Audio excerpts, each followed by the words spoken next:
Hey kids, it's me, Wyrm, and guess what we're doing? We're reading DVD Killer Lore. I'm sorry if the fan in the background screws up my audio. I don't think it does though, so hopefully this is fine. Anyways, this is one of the killers that I made on another account whenever I can't play because I'm such a good sibling. So I'm reading his lore. Also, I just want to say, before this video starts, I'm gonna have a trigger warning for death, abuse, other mentions of trauma, suicide. It's fucked up here. Okay, so I just wanted to say that if things like this will trigger you, I recommend not reading killer lore or just looking into Dead by Daylight as a whole if that's a trigger thing for you. We'll start. Little Pajama came to this country without anything than a hope for a new beginning. He was happy as he got offered a job at Auto Haven Records, a small scrapyard where bribed cops turned a blind eye for a somewhat shady business that took place. Ojama didn't care. He had seen criminal activity up close in his homeland, and as long as he didn't get involved, he let things be. He just fixed cars and handled the crusher, something he did really well. A car went in, and a small metallic cube came out. It was not until one gloomy day that he, just by accident, saw some blood coming from one of the uncrushed cars. He opened the trunk and found a young man gagged with tied hands, with panic-filled eyes. Ojama freed the man, who managed to run 10 feet before Ojama's boss stopped him and slit his throat. As Ojama demanded answers, he got explained to him that he'd been nothing more than a simple executioner, as more or less every car had a soul in them and was just a service the scrapyard provided to certain clients. Ojama snapped and went ballistic. He threw his boss in the crusher and let it slowly compress. As the head stuck out, Ojama grabbed it and pulled the head and spine out of the body. Then he left and was never seen again. So yeah, that's Bing Bong Man. That's his whole thing. And honestly, my opinion on the story, I think that it's kind of interesting. I've never, it's not a thing that you think of when you think they're, horror backstories or anything. Everything else, there's something, this is just, I don't know, I think it's really original. Unless it isn't, I want to hear other people's thoughts on it. It didn't include, memories and such in these things. If I can find, the memories and stuff from tomes one day, I probably will start reading those too to show it's a bit more sad, because the trauma that he's seen in his homeland is absolutely horrendous. But anyways, yeah, that's Bing Bong Man. He makes me feel bad for everything. At first he, actively didn't want to kill people. That's not a thing he wanted to do. And now he's a serial killer. Ahaha. Alright, the next one. Okay, so the second one, I mostly made the artist on my, actual account. I'm not good at her. If I'm gonna be honest here, I'm better at playing the Wraith. I just really like the artist. She's so cool. I apologize for that. Anyways, let's start. Carmina Mora was a gifted artist who carried the guilt of her young brother's death. Growing up a rugged coastal village in southern Chile, she sketched the sublime landscapes of Patagonia. Sitting outside, she painted dramatic fjords while feeding the crows nested in the tree next to the house. She grew up carrying the guilt of her mother's sudden departure. Her father blamed Carmina for her mother's abandonment, which added to her grief. She became the caretaker of Matthias, her little brother, despite still being a child herself. A year later, Carmina was painting with Matthias outside when the telephone rang. Her father remained in the yard drinking his beer. Carmina rushed to the house to answer the phone and hung up a few seconds later. When she returned outside, Matthias was nowhere to be seen. She asked her father, but he paid no attention to Matthias. She called her brother's name, looking for him everywhere. While searching, she saw a bright red coat floating on the narrow creek by the house, Matthias's jacket. She jumped into the creek and found him floating on the surface with vacant eyes, unblinking. He had fallen it and drowned. Her scream tore the sky. Her father found Carmina sobbing on the creek shore, clutching her brother's body, her arms surrounded by a murder of crows. Her father snatched Matthias's body away from her, and she cried until her voice broke. The following morning, the world was cloaked in darkness. Her father did not say a word because he did not have to. Carmina knew it was all her fault. Months passed, yet her loss was as fresh as morning dew. Crippled with self-loathing, she could no longer paint. Without Matthias, life had no meaning.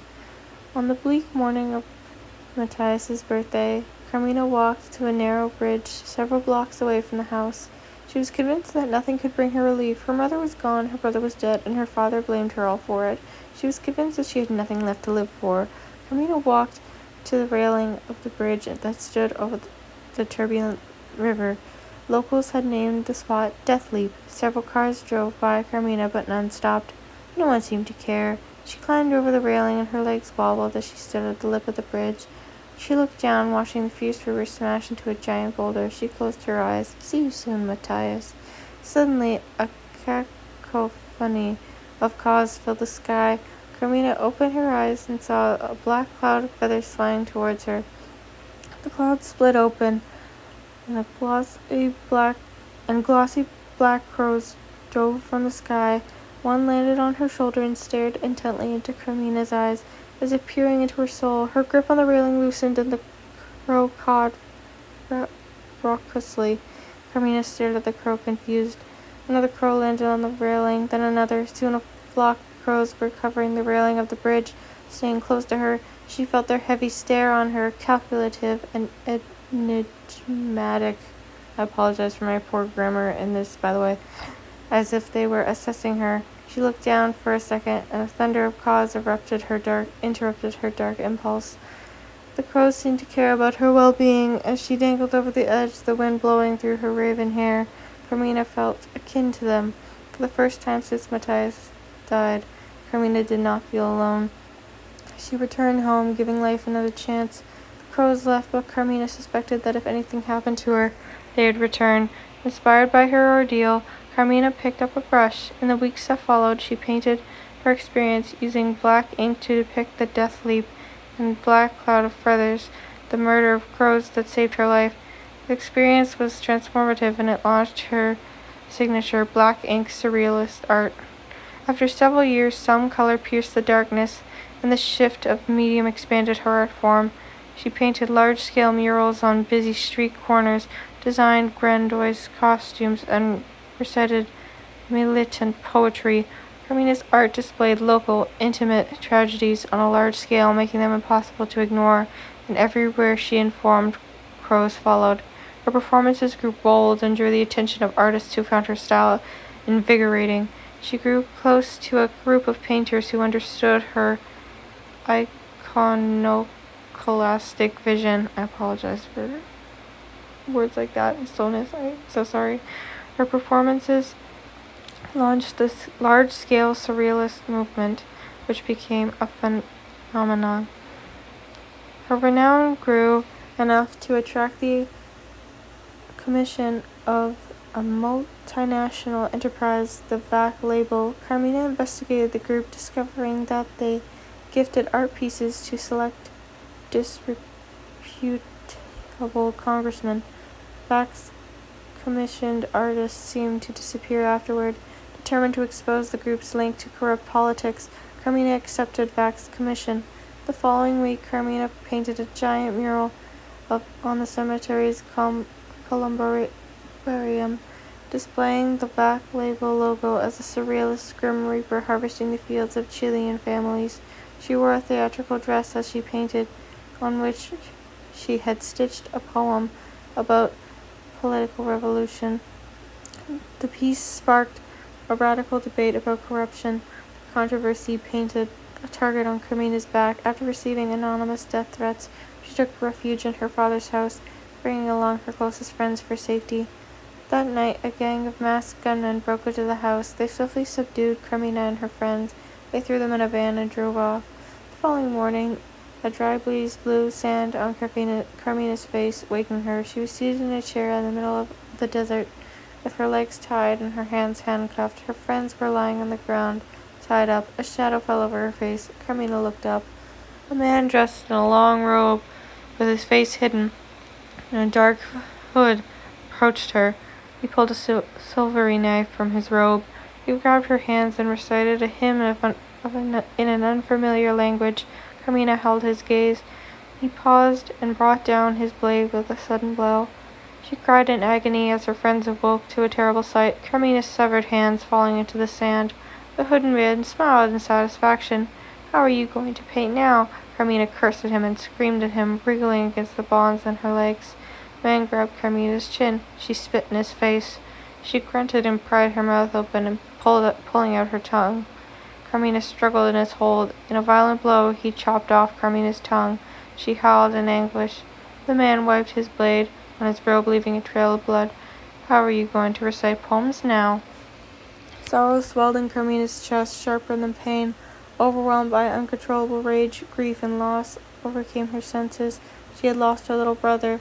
Then she had lost the only way to cope with such pain. Carmina screamed like on the day her brother died. Raucous calls echoed through the wasteland. The sky was obscured by a cyclone of dark clouds. Black feathers fell on Carmina's bleeding arms. She looked up and saw a torrent of crows erupting from the clouds, diving on the hooded man. As the ravenous crows pecked at his flesh mercilessly, Carmina smiled, watching her surrealist art coming to life, but her heart lurched with rage when she saw the crows move to their next target, her friends on the ground. She screamed as waves of pain, guilt, and fright overwhelmed her, but it was in vain as the ravenous crows were uncontrollable. Darkness fell over her eyes as her friends' agonizing screams grew more acute. Death was coming again, and it was her fault. A deep black fog engulfed her. Okay, so her story, a lot of people don't actively like her lore story. It is kind of long. I understand that, but it is pretty long. But I personally like it. I think it's really interesting. Like, it just takes so many turns, man. And I guess the part that I kind of don't really understand is, like, the crow saving her life part. But I guess it's like it connects to the fiction and connection that she will develop with, the dire crows and stuff. The ending kind of upset me a lot, and by kind of, I mean it really did, because, like, her friends dying, it was like, damn girl, all that for nothing. Like, you couldn't, why couldn't the friggin', if the birds cared about Carmina, wouldn't they leave the friends alone? That's what I understand. That's it. But I think those two have really tragic backstories, to be honest. Like, they both went through so much. And if I can find freaking Philip's memories and explain it, then you'll get it. But I won't say much until I can find them fully so I can explain it properly. But at some point, the Wraith, in his childhood, he did want to die, as well as Carmina, who also a child, wanted to die. And I guess that's kind of why I like them so much. Like, just from such a young age, like, they thought their life was, like, worthless. And that's tragic. That's sad. And I guess that's why I have such, like, I don't know, like, emotional attachment to these freaking stupid killers. I'm sorry. I don't know. But I want to know your thoughts and opinions on their lore and stuff. So, and if anyone wants to know any other killer, I will go for it. And I'll start thinking about it and stuff. Alright, see ya. Bye-bye.